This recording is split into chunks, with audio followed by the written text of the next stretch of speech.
Hello, and welcome to Indie Encounter. My name is Mark Wilson Jordan. The mission of our show is to give independent performers and artists access to as wide an audience as possible, and to give you, our viewers, a window into their art and their artistic process. What makes them tick as human beings, and why they have chosen their particular avenue to connect with the world. Art is about communication and connection. Let's meet today's indie artist, C. Debra Thomas. C. Debra, welcome to Indie Encounter. Thank you so much for inviting me, Mark. It's a pleasure to have you here. I'm looking forward to a conversation. So, you are a community activist. You have written a number of books, particular two books that are Wisdom to Go, and they're these little gems that you have gifted to the world. Your first book that we're going to talk about today is For Women Only. I read it anyway. So tell us a little bit about For Women Only. Well, Wisdom to Go, One a Day for Women Only, is a book that came about because of something that is happening to women all over the world right now. I was an academic advisor at Cal State Northridge, and I got laid off. And I was sitting at home thinking, Arnold Schwarzenegger did this. He cut all this money from our programs, and here I was without a job. What do I do?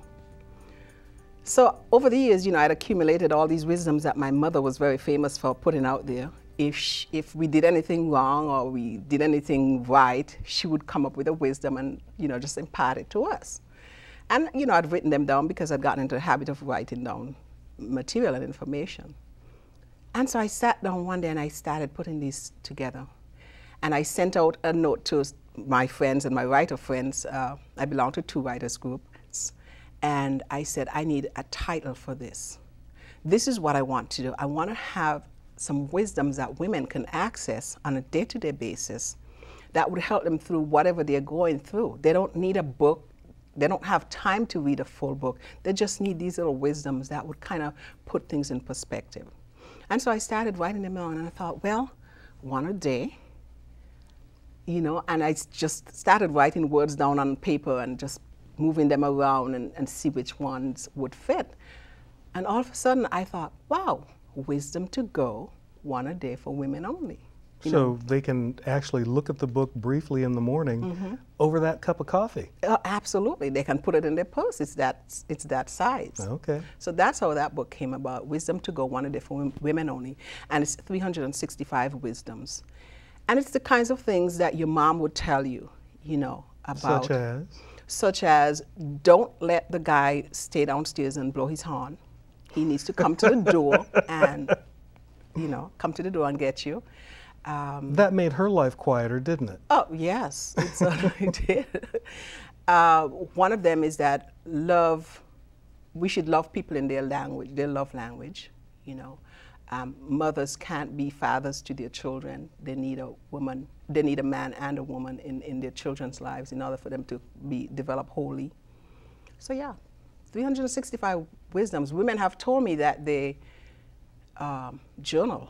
You know, they pick one each day and they journal on that one. Oh, so it can act then for them as a jumping off point in their own exploration of their writing habits. Exactly. Oh, interesting. And that's a benefit that I really didn't anticipate. But that was good feedback for you to get. It was, exactly. Because then it probably encouraged you to do the second wisdom on the go, right? Next one. The next book is A Wisdom to Go, One a Day for People of the African Diaspora. And it's the same principle, 365 wisdoms for people of African descent. And that really came about because, you know, I grew up in the Caribbean. And the Caribbean, the island that I grew up in, it's 99% African American. When I came to people of African descent, when I came to the US, I had kind of a difficult time because I lived in Northern California. Northern California is very Eurocentric, I hate to say. But I hardly saw any black folk. And I was watching the news, and every evening they would have something bad about black people on there. And I kept thinking, something is wrong with that picture. The black people I know, They're not in jail. They're not going to jail. They're not being arrested every night on the evening news. Something is wrong with that picture. I don't like it. Because then it makes me kind of think about who I am and this whole notion that I'm less than somebody else. And I was not going to have that. So that sort of came about from years and years and years and years of dealing with this whole issue of racism, which is really what the book kind of tries to put in perspective. Because you were tapping into your positive experiences growing up as a black person, and those are the kinds of things that are in the book. Because when I read the book, I thought, oh, it's I a hadn't reminder. really thought about it that way. It's a reminder that black people, we come in all size, shapes, and all kinds of character. We have character flaws just like everybody else. They're not magnified. They're not more than anybody else is. And so what I really wanted to do with that book is to remind me, remind myself, remind other black people about the good that we are. You know, I remember growing up in Canada, the Prime Minister is black, the doctors are black, the attorneys are black, the teachers are black. So why would I feel that I can't do certain things? Why would I feel that I can't? Exactly, because the role models were all saying, you can. I can, you know. Precisely. And of course, when I came here, I was constantly writing letters, you know, to these organizations, to the television stations, telling them, that's not right. You know, I mean, I was just constantly writing letters. We need to get some balance in this news coverage. Exactly, exactly. And of course, I don't know whether it meant anything to them, but I continued because it was cathartic for me. You know, I needed to get rid of that notion that they were putting out there constantly. And so that book was a result of that accumulation of experiences and responses and ideas and my culture, you know. So that's what it is. It's a celebration of African Americans. Outstanding. And it comes through in the writing of those books. So let me ask you, how do you then turn that into an inspiration for the poetry that you're doing, the creative side of the process? Well, the poetry really, poetry is cathartic. It's like music to the soul. It's just, it's a blessing. I mean, when I sit down and write a poem, I feel I've released something good into the environment. And I feel good about it, and I know people who read it will feel good about it as well.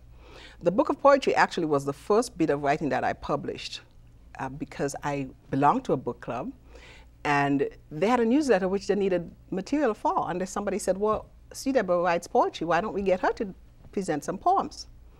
And every month I'd write 4 poems, and eventually I had a whole bunch of poems.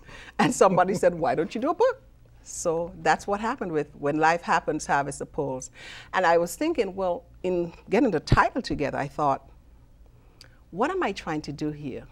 You know, life is sometimes filled with all kinds of experiences, good, bad, ugly, you know. And we need a way to get rid of them. And because poetry is cathartic, I started writing so that I wouldn't explode. I had somebody tell me one time, I have to write so that I can sleep. So poetry is powerful. It is a powerful tool. And so I started writing all these poems together. Some of them are personal, some of them are reflective, some of them are looking at other people's experiences and other people's response to the things that they experience, and sort of encapsulating them in those ideas. Right, but filtered through your experience. Exactly. Wow.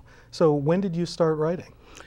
I started writing probably when I was 10, and that's because I'm an introvert, and I spend a lot of time. I have my moments of extroversion. Okay. I spent a lot of time by myself when I was growing up. I was constantly on the outside looking in, and I sort of developed this attitude of just looking at people and just analyzing them. I did a lot of that when I was growing up because I was always on the outside. And so every now and again, because I didn't have a lot of friends and because I didn't speak a lot, I would feel as if I'm going to burst. And so I had to sit down and write a poem. And that would be a way for me to release all the experiences that I'd observed and absorbed, put it out there so that I wouldn't. Almost like conversation on the page. Exactly, exactly. And so I've been writing since, you know, sporadically, but since I was 10. All right. And then when the newsletter came along. And the newsletter opportunity came along, and I had been writing 4 poems or more per month.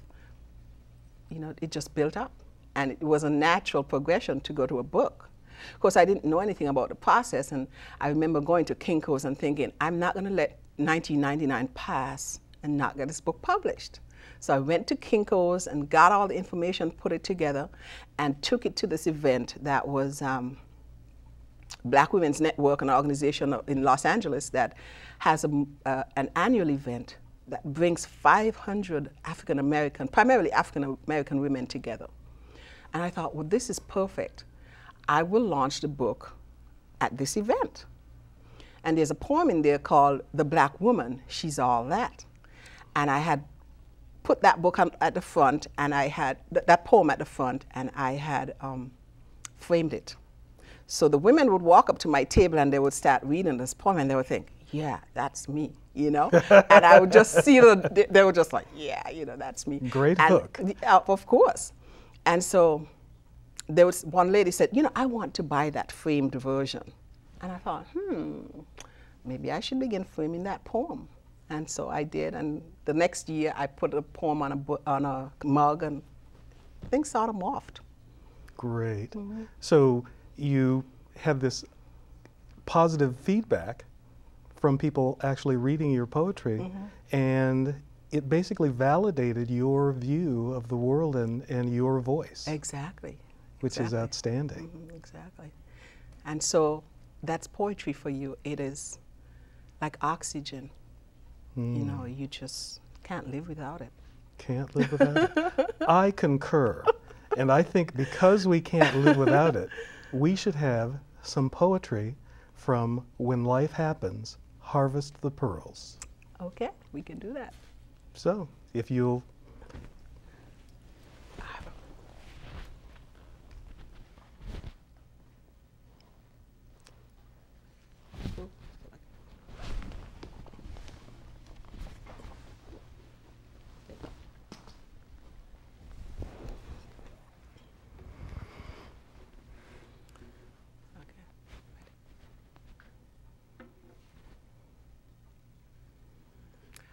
The first poem I'm going to read is called The Identity of the Poem.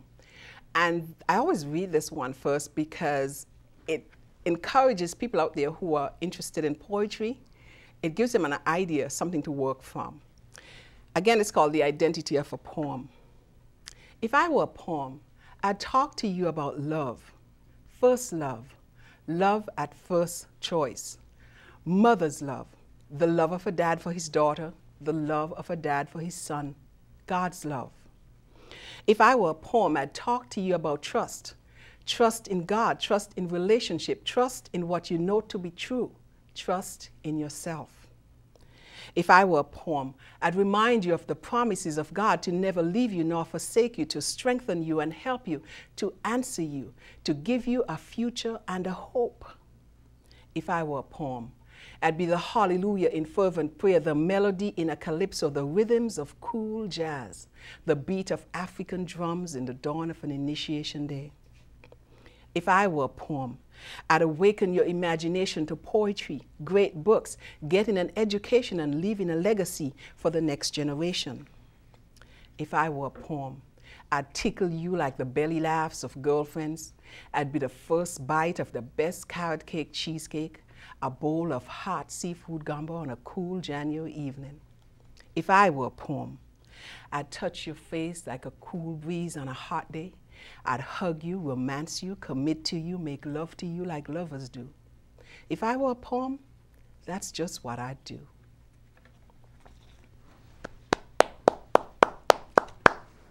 This one is called The America of Old, and this is really written as an ode to President Obama. The America of old. You did everything right to win this fight. Diplomacy and respect guided your every move. A visionary who saw the beginning, the middle, and the end, and knew that it would add up when. A husband of one wife such wisdom to avoid strife, intellectually and emotionally sound in all your ways, every penny counted. Your rise will be a model for years to come, an organization of change for men, women, boys, and girls to reference to achieve good success. You led a life of authenticity, ever conscious of your legacy, knowing how to encourage us to seek the best in us by building bridges and trust. You inspired a race with your humility and grace, restoring to our nation and the world the American of old.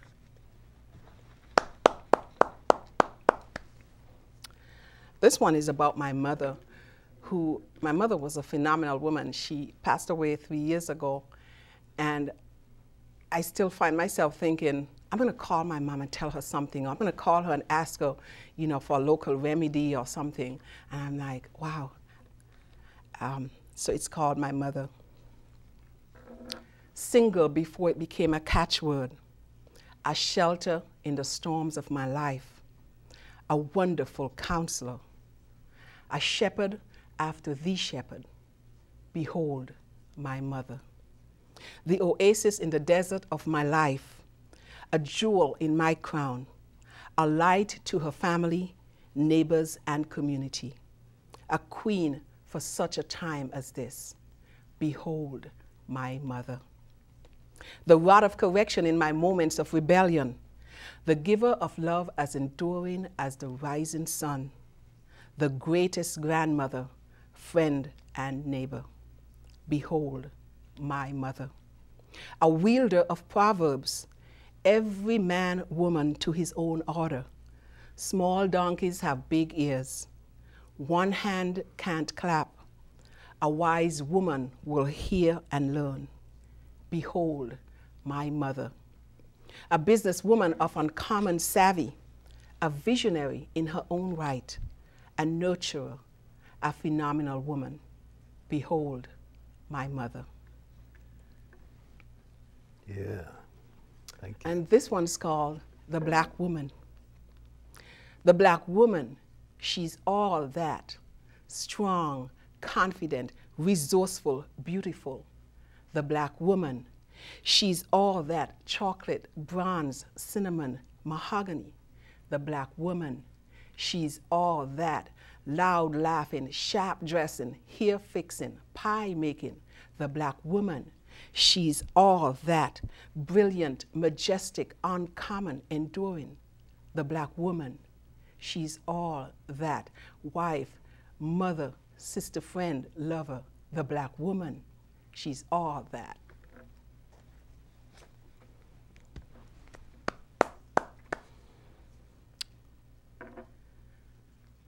This one's called Women of God. Behold, ye women of God, beautifully and wonderfully made, more precious than rubies, blessed are you. Behold, ye women of God, wise as serpents and harmless as doves. Let no arrogance come from your mouth. Full reward be given you by the Lord. Behold, ye women of God, fervent in prayer. Children, rise up and call you blessed. You shall rejoice in time to come. Behold, ye women of God, magnify the Lord. Awake, awake, sing a song to the Lord. Sing praises to the Lord.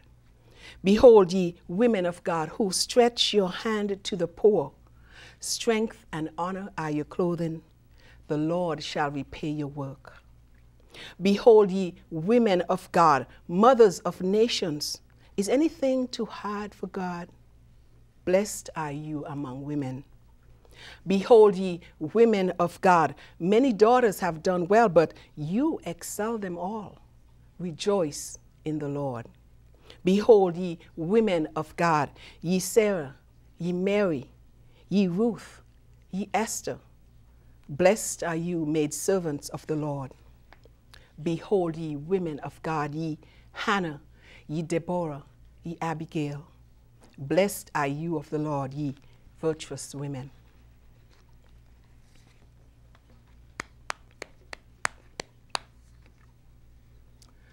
This one is called Midnight.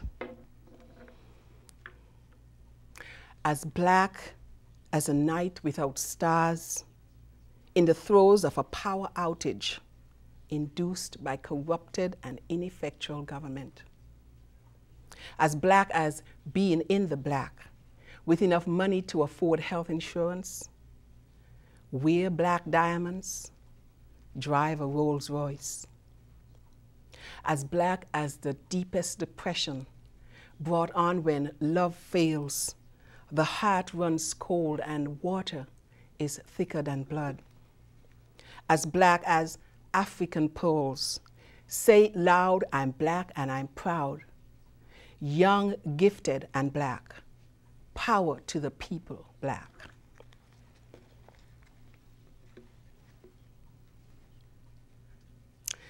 This one is called Autumn Song. You know, I grew up in the Caribbean, and it's just 85 degrees all year round with showers in between. When I came to the US, I was so excited because I love the cool weather. This is one of the reasons I love California. I love the cool weather, and heat just doesn't work for me. But that's the Caribbean, that's the island that I'm from, and it's beautiful, but I love the coolness of California. And so I love the colors, how it changes. And you don't see it that much in California, but you do see it and experience it throughout the US. So I love the change in seasons and the colors. Autumn Song. So sweet, so cool, so beautiful. Sing to me in earthy hues, gold, pumpkin, persimmon, tangerine, pomegranate.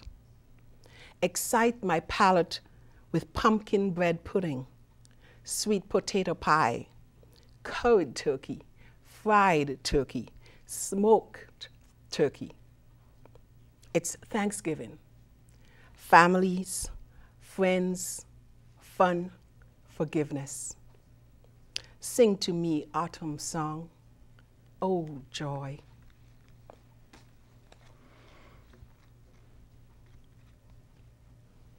And this one is called Winter.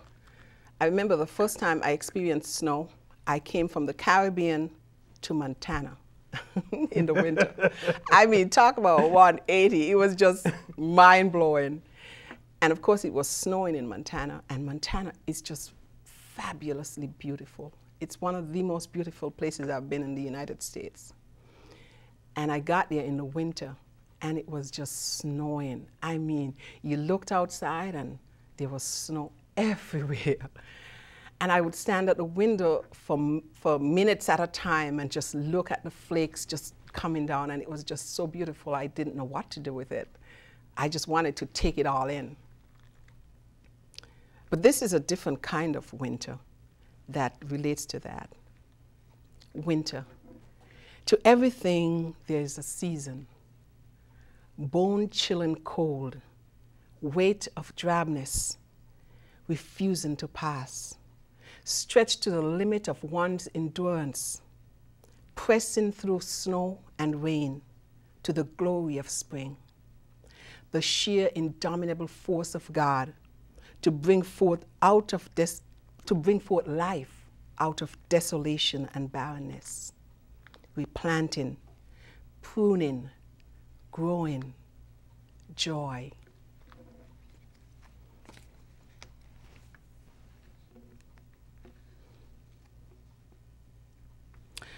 This one's called Soul.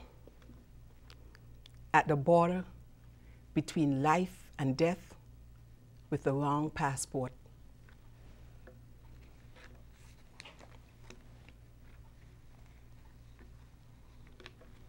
Life. A free falling leaf, providing shade in places, visual allure at times, color, unexpected texture, opportunities to regenerate in the end.